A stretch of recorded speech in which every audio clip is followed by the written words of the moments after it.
Welcome back. I'm here today with Paul Bagen. Paul is one of these true entrepreneurs who has spent a lifetime in developing the leadership skills and abilities of others. And Paul, welcome to today's show. Well, Ellen, thank you, and I'm so glad to be here. Yeah, I guess for the record, we first met way back. It was close to. I'm dating myself, 26 years ago. That'd be about right. And at that time, you were involved with a Dale Carnegie course here. But right. Bring me up to date. Your background and what you've been doing over the past 26 years or so. And, okay. Well, let's see if we can do that in a little bit of a nutshell. Okay. All right. Well, let's see. I always like to start off by telling people that I rooted for the Vikings and I rooted for the Twins. So I originally originated from Minnesota. But I came here with my family back in 1975, graduate of Gunderson High School, moved on to San Jose State. There I studied both in the fields of communications and psychology. And then I did some master's work in psychology. And then I decided that it was time to start making money. Instead of paying to be educated, I thought it might be a good idea to have somebody pay me. So I went out and started looking for different types of work, and nothing really seemed to appeal to me until I thought back to what I really enjoyed, and that was being able to involve people in something that could really make a significant impact on them. So I began researching. We knew at that time the names were like Zig Ziglar and Tom Hopkins, and I started researching them, and Dale Carnegie kept coming up. You know, Zig Ziglar said you should take Dale Carnegie, and Tommy Hopkins was saying the same thing. So I did what any, young entrepreneur wanted to do at that time. I wanted to learn how to run a business. So I turned to my father. He happened to be a Dale Carnegie franchise operator. And I still remember the interview to this day. He looked at me and said, we'll both know whether or not you'll be successful in this business. And then he said, now I want you to go look for something else. Wow. That gave me that drive, that determination. And that drive and determination really paid off for me. I stayed with him for 16 years. I bought his franchise from him. I ran that franchise until really the Great Recession came up. And unfortunately, some people say, I was a casualty. I don't look at it that way. It gave me a new opportunity. Yes, the business had to be closed down, but it gave me a chance to go from about a 23-person company to a 3-person company. Me, myself, and I. And so I really started to channel what I knew well, and that's how to motivate and inspire and move people away from where they are and where they need to be. So I started to do what I call executive type coaching. And I found my niche was with small businesses. And I started working with those small businesses. And still today, I work with the small businesses, anything from a nonprofit organization to a larger organization. And I think the one thing I do want to share with people, though, is this. If you really want to succeed, I don't care what year you were born, if you want to succeed, you have to have drive, you have to have determination, you have to have vision. I had everything. I had a country club lifestyle. I had everything. And then one morning I woke up and there was frost on my windows. It was 4:30 in the morning. I was living in my car. I'd lost everything because of the Great Recession. And I remember feeling sorry for myself at that time and going, this is ridiculous. Nobody wants to hire me. Nobody wants to help me out. And then I recall the things that I would tell my clients. And at that day, at 4:30 in the morning, as I looked through icy windows in my car, I realized that I had an opportunity and I couldn't lose that opportunity. So I went on and I reinvented my entire self. I went back to the fundamentals. what it took to be successful. Today, what we have to look at is first a real strong belief system. Mine happens to be a very spiritual belief system, but you have to have a belief, and it's often good to bring somebody along for you with the ride. And then from there, you've got to be willing to extend your goals, not just go, oh, this is what I want to do, but this is what I will do, and this is how I'm going to do it. And there in that Starbucks, I started to outline everything that I was going to do. Well, at that time, I didn't tell people, but I was $1.3 million in debt. Try keeping a business open, try keeping people employed and families together. Not an easy task. So it wasn't because I flew around the world, it's because I was trying to keep people's lives and families together. And there I was, 1.3 million in debt. But I worked my plan. I came out of that debt. Paul, I need to take a quick break, but I'm going to have you tell the audience here, listening audience today, what you did to get out of that debt. Okay. Right back after these messages. All right. I love fishing, with my family. I think it would be easier to use a net. It was so much fun. The times when we are together, it makes it all the more worth it. Having Dad teach them how to cast a fly rod, and as long as we're doing stuff together, we're having fun. Some people see a father and a son fishing together, while others see a succession plan.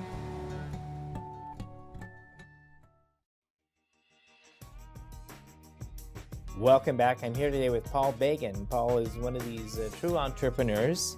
And as all of us go through life, we find that sometimes we get these little bumps in the road, and suddenly you found yourself in the Great Recession, or it's a depression. Yep. So recession when your neighbor loses his job. It's a depression when you lose your job, and you were in a depression. Yes. But you found yourself $1.3 million in debt after running a successful business. Now what happens? Well, what I had to do is make some real hard decisions. I had to sell my beautiful home, the home that I dearly loved. I had to literally take a small loss on it. The business had to close down. I was able to sell it. I was blessed. I had a buyer at that time, but still, it's pennies on the dollar. So when all was said and done, I still had $300,000 left to deal with. And I began to try to figure out how do you do this? So I went back to what I coach people on, and that is be informed, be educated. So I started looking at books on how to deal with debt. And I came across a very good book, and I found myself there that day that I found it in Barnes & Nobles, in Palo Alto actually, and I sat down in a chair and I literally read the first half of that book. It seemed like, a minute, but several hours had passed. And it gave me the confidence. So one thing I remember I got out of it was remember the people that are collecting on your debt, they're not in control. You're in control.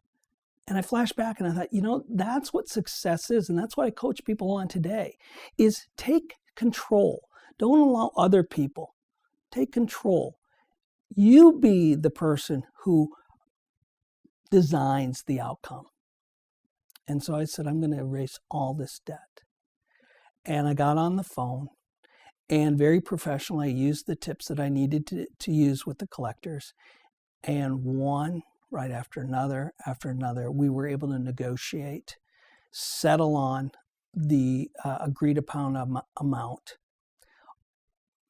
All at the same time, I was still trying, having to be out there. I was working 60 hours a week or better, looking for business wherever I could get that business. And when I got that business, I would put it right onto the debt. Everything was going great. Things were starting to feel like they were coming back together. Things had settled. And I was coming home from Morgan Hill. And as I'm driving, I am clipped by a major semi. Semi apparently didn't see me because the semi-driver continued to move forward, didn't even stop. My car does a number, apparently 360s, and then ends up flipping in the air and landing on the top of the car. The car was completely totaled.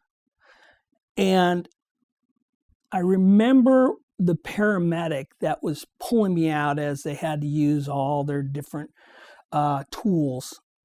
He said, "Are you all right?" I said, "Yeah, I'm fine." And he said, "I cannot believe this. I've been doing this for over 10 years. I've never seen anybody walk out of an accident like this untouched." And I came to realize that, this was not a tragedy that happened. This was an opportunity. The opportunity for me to once again move forward. My time wasn't over yet. And so I sat down and I put together a group of individuals. This is one of the things that I would tell people today. You want to be successful? Don't do it alone. Get your what I call board of directors. Get people that you have an appreciation for or respect for. Choose people that have an area of expertise that you may not have. And begin to tap into their knowledge. So I got my board of directors together. I happened to get my father because he had been in business for so many years and had run a successful business. I got another gentleman who was an entrepreneur who had run several different businesses and then sold them and so forth. And I would just meet with them, and all I did was ask questions. So that's another thing that I learned, is that I had to ask questions, whether it was trying to negotiate the debt or if it was trying to get somebody to, support me in some way, somehow. I had to ask them questions. And by asking questions, I got a better sense for what we could do together, collaboratively. Well, what that led to is one of the guys that was on my quote board of directors, we got together and we put together a nonprofit organization. So now I can say in my repertoire that I am a founder of a nonprofit organization. But we put that together. It was a great experience. And from there, I met other people. And as I was meeting people, I was asking them questions like, how are things with you? How did you get to where you are today? What would you say to someone if they wanted to have the same types of experiences as you? And they started giving me a lot of what I call coaching information. And one thing led to another. I've been a platform professional speaker for many, many years. And so I was asked to speak at various associations, the Life Writers Association, CPA Society. I even got to talk to the morticians, okay? And they're not as dead as you think they are. And that gave me more exposure. It gave me the exposure that people started looking at me and thinking, well, maybe this individual could help guide me. Maybe he has something of value for me. Well, from there grew the new business. And Paul, with that, we need to take a quick break, and we'll be right back after these messages. I'm visiting with Paul Bagen, and he's one of these true entrepreneurs. He's talking about how he went from a great pinnacle of a career down to the bottom, and he's climbing back up, and we're going to learn about this new business after we come back. We'll be right back. When I grow up, I want to work with very successful people. I want to advise people so that they can pay less tax. Hang out with my clients on the golf course. Fishing. And on their private yachts. They will all be my friends too. I want to work with the VCs who will fund the next Fortune 500 company. When I grow up, I want to be just like my dad. Money won't buy you happiness in life, but we can help take care of your financial affairs so you can focus on what's really important.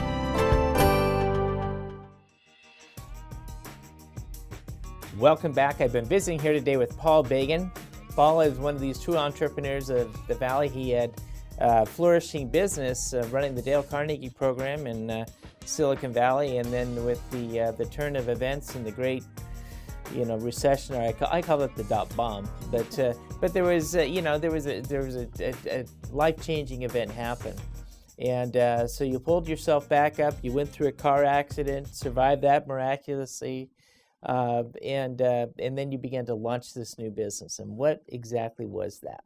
Okay, the new business was, the idea came to me when I realized that I had a lot of the people that I had connections with had lost their job. And they were calling me and they were saying, can you give me some tips? Can I have some help or assistance? So I would give that to them. And I started to realize that I was pretty darn good at this, because in a very depressed market, these individuals, as I worked with them, they were actually getting employment, anywhere from, temporary contract work to actual permanent placement. And I thought, well, I'm on to something here. Why don't I market myself as, not just the business coach, but the career coach? And so what I did is I became what you call Mr. Meetup. Mr. Meetup is the person who goes to every single meetup there was. If anybody out there doesn't know what the meetup is, it's just simply, a group of people that get together that share common interests. And so I went to those meetup groups for entrepreneurs, those meetup groups for success-mindful people. And from there, I just started making connections. And people would ask me, they'd say, what type of work are you in? And I stumbled a lot. And I wasn't quite sure, I tried like, well, I'm a career coach, or I'm a, business coach. And, it seemed like they got stuck in their head that maybe I was a batting coach. That part of coach wasn't working. So I came up with this line that worked real well. They said, well, what kind of business are you in? I said, well, my business? Well, I make your business my business. And they looked at me and said, well, what do you mean by you make my business your business? I said, I'm in the business of working with individuals to find out where they are today and where they want to go, whether it be in their career or in their personal life. From there, we just got into conversations, and people would say, do you do this type of thing? And do you do this? And do you do that? And I said, just would really come back to them, asking them more questions. If I could just go off to the side of sales here for a moment, a lot of times when you go into these meetups or these networking events, people tend to want to sell you. They take that politician role.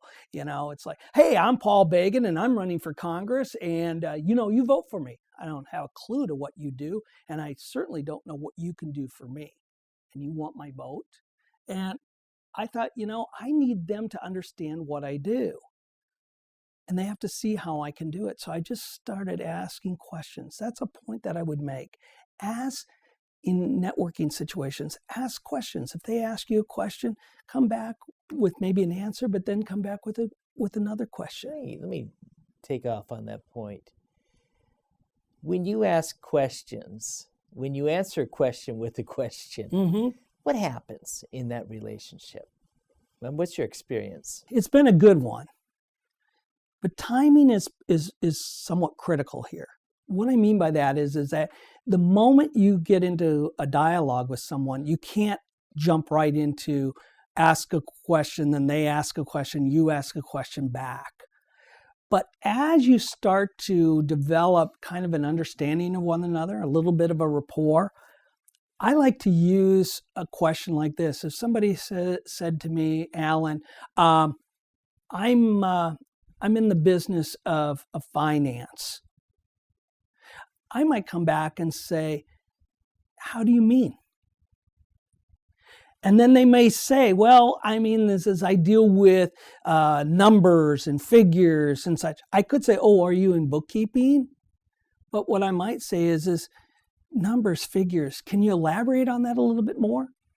And what seems to happen is I'm building more of a rapport with the individual. Dale Carnegie said, the one thing that people like to talk the most about is themselves. And those questions get them to share with me the important things about themselves. And then listening is a key to this as well. I will say this, I need to wrap this segment, but I'm going to hold you over for another segment. Okay. I want to hear more of you. When I went through the Dale Carnegie course, I was at one of the big 4 firms. We had a regional partner come down. He was interviewing the manager candidates. And I practiced that question with a question. I came out the top interviewee. And the local partner says, "What'd you tell the guy?" I said, "Nothing. I just asked him more questions." And he says, well, you got the highest rating. So that's a great technique. Thank you. Visiting here today with Paul Bagen. He is a Mr. Meetup, and running a business about career coaching. Paul, we'll be right back after these messages, and I want to do a couple wrap-ups on that. Okay. He's the world's most trustworthy man. Tax filing deadlines are scheduled around his vacation calendar. The IRS agent who audited his client apologized. I don't always advise people on their taxes, but when I do, I save them every penny legally possible. GrowCo CPAs and Advisors. Come to GrowCo and stay wealthy, my friend. Welcome back. I've been visiting here today with Mr. Paul Bagen, or Mr. Meetup, as I'm going to call you now. A real fun conversation, and we've been talking about, probing questions help to develop stronger relationships. But I held you for the final minutes here because there's a couple questions I want to get into with you. Okay? So, and this is for the listeners out there. They're in sales and they're trying to make that sale. So when they're meeting up with the potential client, why is it important to distinguish between the individual's needs and wants? You have to distinguish between an individual's needs and wants if you're a professional salesperson.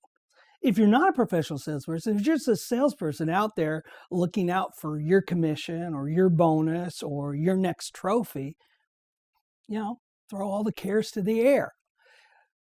I really pride myself in being the professional salesperson, and I coach people on that area. You're not there to sell them anything. People don't want to be sold. They don't now and they won't in the future.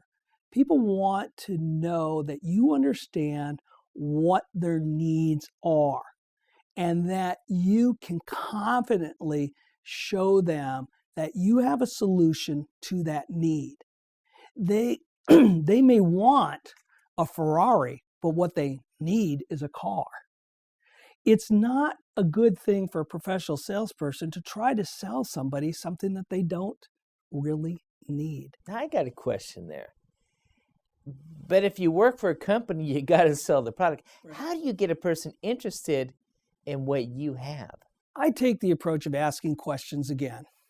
I might ask them, let's just say for a CPA firm, I may be talking to somebody face to face, and my first question to that individual would be, after I've said something along these lines, I really appreciate you taking the time to visit with me. Do you mind if I ask a few questions?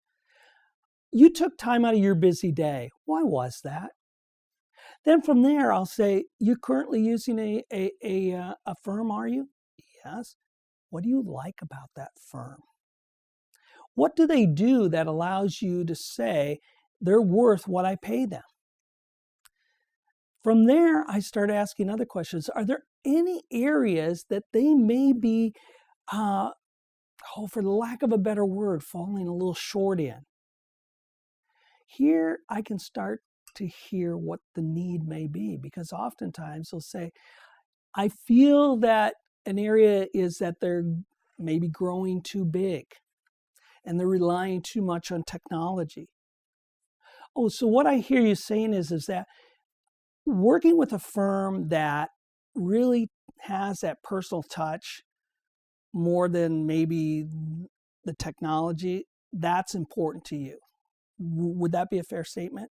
So I'm getting that person to agree with me. If I, in fact, know that my service provides that level of personal care and attention, I now know that I can present that to them because that's a need that they have. Is that Great answer. Great answer. Paul, we're out of time today. I've been visiting here today with Paul Bagen. He is a career coach, Mr. Meetup, And Paul, how does a person contact you? Well, the best way to contact me is you can go to my website, www.coachpaul4you.com. I can also be, if you're with LinkedIn, you can find me in LinkedIn. And lastly, 408-390-4765. Paul, thanks for being on today's show. Thanks for being with us here on America Dreams. Join us next week right here on this station.